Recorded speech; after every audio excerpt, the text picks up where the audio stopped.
नमस्कार दोस्तों, आज के हमारे इस वीडियो में हम आपके लिए महाभारत की एक कथा लेकर आए हैं।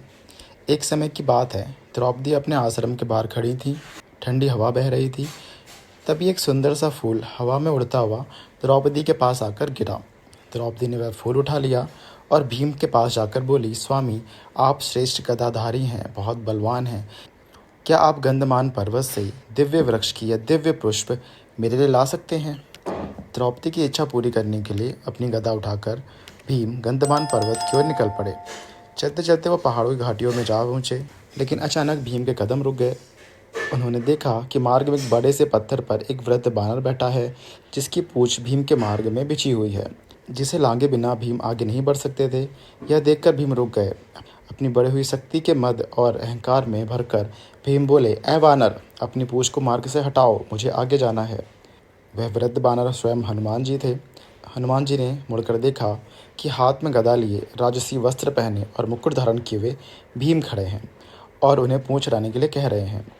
बानर के रूप में हनुमान जी चुपचाप बैठे रहे और उन्होंने भीम की बात का उत्तर नहीं दिया। भीम ने फिर कहा, ए बानर, सुना नहीं तुमने? मैं कह रहा हूँ, तुम अपनी पूंछ हटाओ, मुझे आगे जाना है। तुम वृद्ध, इसलिए मैं तुम्हें कुछ कह नहीं रहा। अब बानर ने भीम की ओर देखा और कहा, जैसा कि तुम देख सकते हो, मैं वृद्ध हूँ, अस्वस्थ हूँ, इसलिए लेटा हुआ हूँ। अभी अभी मेरी आंख लगी थी और तुमने आकर मेरी नींद खराब कर दी। मुझ में इतनी ताकत नहीं उसको तुम्हारे मार्ग से हटा सकूं। तुम थोड़ा कष्ट कर लो भाई, मेरी पूंछ को थोड़ा सरका दो और आगे निकल जाओ। यह सुनकर भीम को क्रोध आ गया। इस वानर ने मेरे बल को ललकारा है, क्या ये अपनी पूंछ नहीं हटा सकता? कई बलवानों को परास्त करने वाला क्या अब इसकी पूंछ हटाएगा?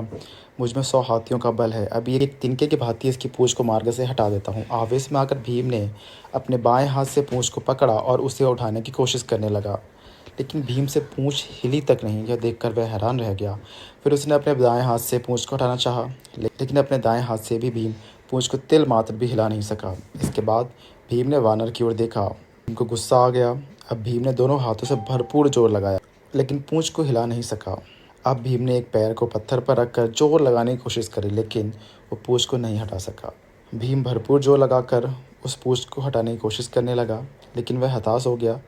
जिस पूंछ को मामूली जानकर हटाने में लगा था, उसने भीम के पसीने छुड़ा दिए।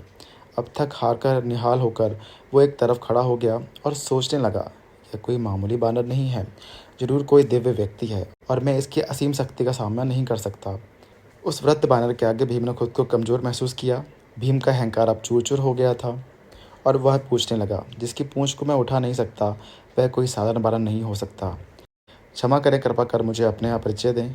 तब वह बानर उठा और भीम को गले लगाकर कहने लगा, भीम, तुमने मुझे नहीं पहचाना, लेकिन मैं तुम्हें पहचान गया। तुम वायुपुत्र भीम हो और मैं पवन पुत्र हनुमान हूँ, श्री राम का सेवक हूँ। मेरे प्रभु के आदेश पर ही मैं इस मार्ग में आकर लेटा था, ताकि तुम्हारे अहंकार को मैं खत्म कर सकूँ। रिश्ते में मैं तुम्हारा बड़ा भाई हूँ और बड़े भाई होने का कर्तव्य निभाते हुए मैंने तुम्हें याद दिलाया है, कभी भी अपनी शक्ति का अभिमान मत करो, क्योंकि यह ताकत तुम्हारी नहीं है, यह ताकत परमात्मा की दी हुई है और जो चीज़ परमात्मा की है वह और किसी की हो ही नहीं सकती। हनुमान जी की बातें सुनकर भीम की आंखें खुल गई और वह हनुमान जी के चरणों में गिर पड़ा।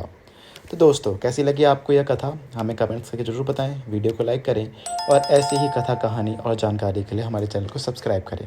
धन्यवाद।